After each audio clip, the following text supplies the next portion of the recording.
Okay, so today we're going to talk about chapter 1097. This will probably be a little bit of a shorter of a video, but there's a lot I want to talk about, starting with Kuma at age 17. So he's in the Sorbet kingdom. In this, I don't understand this. So this lady says it's nothing but old folks in this poor kingdom. I don't understand this line of dialogue. I've been trying to make sense of it because it's years, when she says this, it's years before the kingdom is split and all the old people are kind of separated from the kingdom. So what do you mean it's only old people in this kingdom? Anyway, it doesn't matter. There's, at the very least, there's only old folks around Kuma's church. And because of the structure of the Sorbet kingdom, because of this wicked, wicked king that's ruling them, he has this heavenly tribute that they're forced to pay. And if they can't pay it, if they get sick and they're unable to earn the money to pay the tribute, then they're thrown in prison, not fed, left there to die. He isn't just taking on the pain of the people because he's so over the top kind that he's like, I'll suffer so that you don't have a backache today. He's literally saving these people's lives by taking away their pain so that they can continue to work to pay this tribute. So he's not just providing these older people comfort out of the kindness of his heart, he is saving them every single Sunday. And I also love the dynamic of Kuma, who's doing this incredible kindness, who's taking on the pain of these people to preserve their life. And then you have Ginny, she's the tough guy. She's the one that comes in and says, only on Sundays, you can't have more of this relief. We have to have breaks. And she's the one that's crouched on the floor sobbing while Kuma is suffering for the people because it hurts. It hurts to see someone that she loves go through all this. So she's his protector. She's the one that's making sure that he doesn't give too much of himself. She allows him to give of himself for these people, but she refuses to let that be all he does. And I love that dynamic between these two people. I think that it's absolutely beautiful, and I love this relationship between these two. I don't even know if I'll actually see them someday be together because she's captured, but this dynamic is beautiful. We also learn in this chapter that if the pain bubble goes untouched, then it goes back to the person, to the original person. I didn't know that. I didn't realize when Zoro took Luffy's pain in Thriller Bark that someone had to do this in order to keep Luffy from having all that put right back on him. And I love that in this tiny line, we not only get further explanation for what Kuma is doing and how he's serving these people, but we also get to re-examine what Zoro did so long ago and see more of the impact of what he sacrificed by taking on that pain and taking on that suffering for his captain. And I know that this is super irrelevant, but I do wonder, it makes me also look at that scene and wonder if Zoro wasn't there, if Sanji wasn't there, if everybody that maybe might have, I mean, Zoro and Sanji were the two that offer. If Zoro and Sanji weren't there in that moment to take on the pain, I wonder, would Kuma have taken it himself? Because we're gonna circle back around to this, but I do think that Kuma knew that Luffy was Joy Boy. I do think that that Kuma knew that Luffy was Sun God Nika. And so I feel, we're gonna come back to this, but I wonder if they hadn't done it, if he was offering it to them to see if they would do this for their captain, but if they wouldn't have done it, or if they weren't present, I mean, doesn't it seem like Kuma that he would then just take on someone else's pain once again? And once again, as I've said the last several chapters, Oda's really reminding us of who we're fighting against and why we're fighting against them. He's reminding us of how truly despicable the Celestial Dragons are and why we want to see Luffy take them down. But at the same time, he's also showing us such goodness in the world just from your average man. We're seeing Kuma, who is against the forces that call themselves gods, that call themselves saints, like Saint Garcia. And we're seeing a common man who is truly a saint. With all that, we also get the really incredibly sad side of what Kuma is going through in these years when they are now 25 years ago, when Kuma's 22 years old, and now Ginny is professing her love to him, which I super didn't expect to happen. I didn't know that she was just gonna be like, let's get married. Okay, I love you, you love me, let's just do this thing. But she does, she's very bold. And sweet, sweet, sweet Kuma does love her and does want to have a life with her, but just doesn't feel like he can do that because his own mom, who didn't have any Buccaneer blood in her, was still enslaved just for being associated with his dad. And so it's not just that he can't have a baby because then he would pass on Buccaneer blood.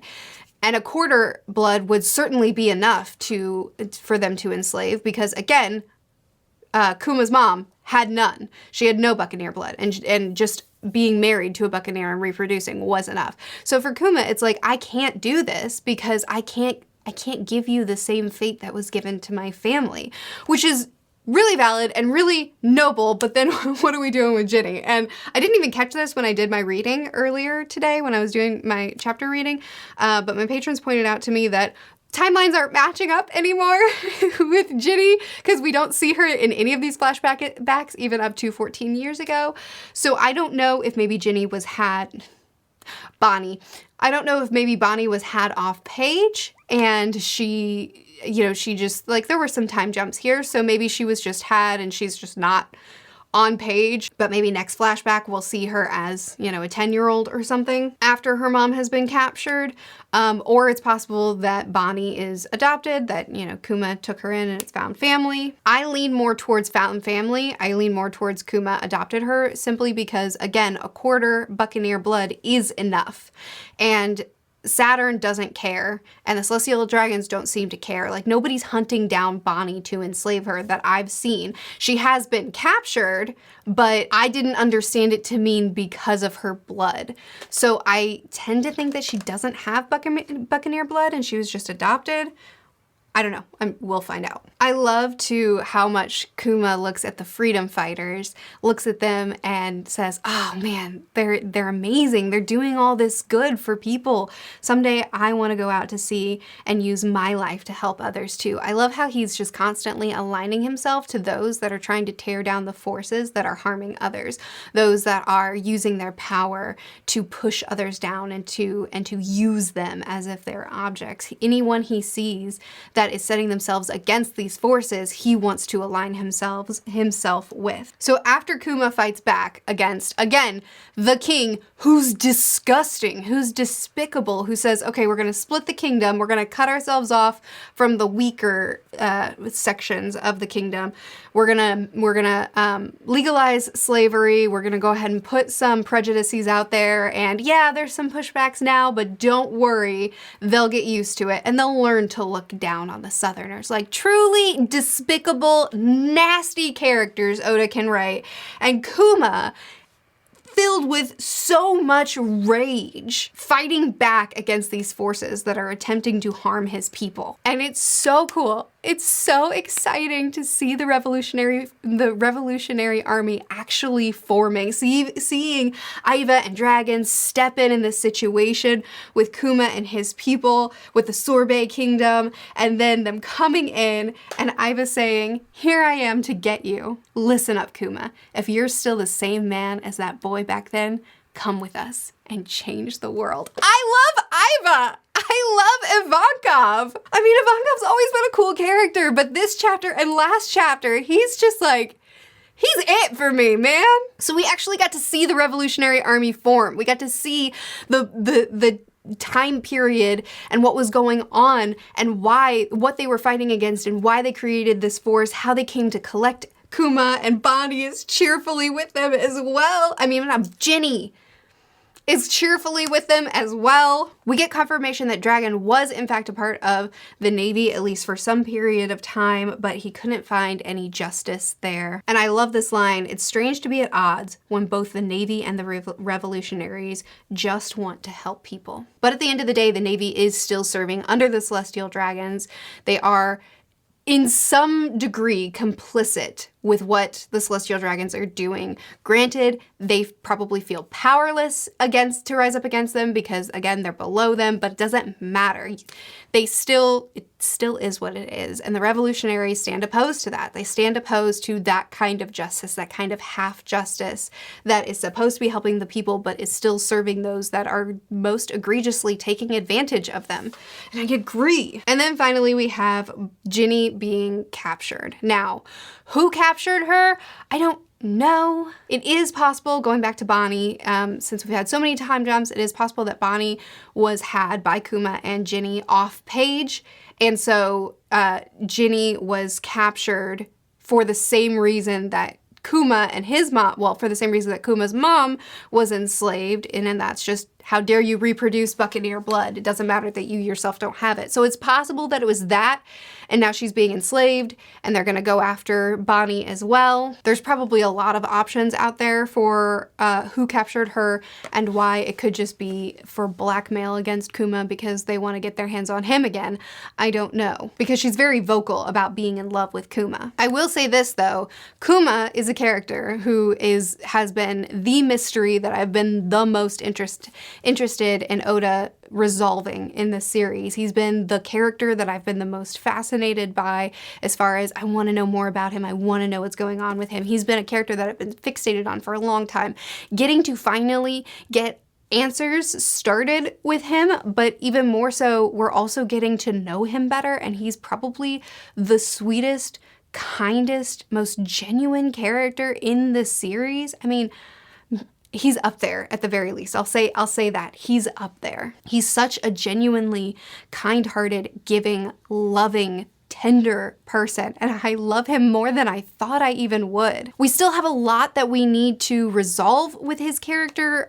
Supposedly he's going to become the king of Sorbet Kingdom. Supposedly he's going to get the title of being a tyrant. My patrons pointed out to me that at some point he is holding up Bonnie as a child and laughing and smiling with her with a lab coat and lab gloves on. So he was doing some sort of research, potentially. Maybe that was his time working with Vegapunk. We have a lot still that we need to explore about Kuma, as well as why did he give himself over? Why did he approach Vegapunk and ask him to turn him into a cyborg? Why did he sacrifice his life? What was the reason? Now, we've talked about this before. I've brought it up a couple times. I know loads of people have, is that there seems to be a very clear parallel with the darker forces, especially with the Five Elders now being aligned with true evil forces. We have Sun God Nika, the light. But now with Kuma, there's also some signs that he's supposed to be some sort of sacrifice. So I talked about in this video that I think that Kuma is going to be the sacrifice for Bonnie for her sins against the forces of hell, that Saturn was here and Bonnie stabbed him, and now the forces of hell will be against her, and then Kuma will step in and sacrifice himself for her on her behalf so that she can go free. But going on with that, trying to solve the problem, and I might be looking too far into this parallel, honestly. You can tell me to calm down and maybe dial it back. But going along with that, looking at why Kuma sacrificed his life to become this cyborg, to sacrifice his freedom for the sake of others. We know that he heard about Sun God Nika, that he was supposed to be the liberator of the slaves. We know that Kaido knew the same thing, that Sun God Nika is supposed to be the liberator of those who have been enslaved. We know that Kuma modeled his life after him, and that he too wanted to be that bringer of liberation to people, and has really displayed that for as much of his life as we've seen up to this point. So a lot of people are theorizing that Kuma is going to be a sacrifice going along with this parallel. And yes, Jesus was the sacrifice for people's sins so that they could go free, but also he was meant to reflect the Father. And Sun God Nika is who Kuma is trying to reflect. It's who he's trying to model his life after. And so I do wonder, and this is probably just me throwing spaghetti at the wall, so you can tell me to stop, but I do wonder if maybe what Kuma was doing when he got turned, when he asked Vegapunk to turn him into a cyborg, to take away his freedom, to make him this machine used by the government. I wonder if the motivation for that was for Joy Boy or for Sun God Nika. Naturally, these legends of Sun God Nika were passed down and were passed to him. We saw him learning initially about this, but we didn't see how much he learned. And it's possible that there are legends that he heard that we haven't heard yet. So maybe he knew the signs, maybe he saw the signs, and maybe that's why he's been crossing paths with Luffy all this time. I know a lot of people are saying Kuma knew that Luffy was Dragon's son, and that's why he's protected Luffy all this time. And yeah, probably so. He worked directly with Dragon. He probably did know that Luffy was his son, but is it possible that he also knew that Luffy was the next sun god Nika? Is it possible that because he was one of the people that the legends of Nika has been passed down through, he was able to see the signs and see that Luffy has that devil fruit not yet awakened, and that's why he took Luffy's pain and why he offered it up to his crewmates to see if they would take it on for him? Is that why he pawpawed them away when we thought that he was harming them, but actually he was helping them? Is that why he sacrificed more of himself so that he could guard their ship? Is it because all this time he's been making the path clear for Sun God Nika to finally awaken and be for his people what he's been waiting for? Which would possibly actually align Kuma more with John the Baptist. So, I mean, I don't know. Again, I might be leaning too far into this parallel, but it just has me wondering if maybe what Kuma was laying his life down for when he offered himself up to be experimented on, it might have been to protect Bonnie and Ginny. That's certainly possible. The story does point to that as well. It could be that they were captured for their Buccaneer blood and he offered himself up as a sacrifice for them to pay off their debts. Or it could be to do something to make clear the path for Sun God Nika to come again. I don't know. Anyway, what did you think of the chapter? I am loving these chapters. I'm loving getting to explore Kuma more. I wish Oda would slow down. This is starting to feel like a speed run. These last few chapters have been going by so fast. We've been covering so much ground in so little time, and we are getting to the end of the series, so the pacing should pick up.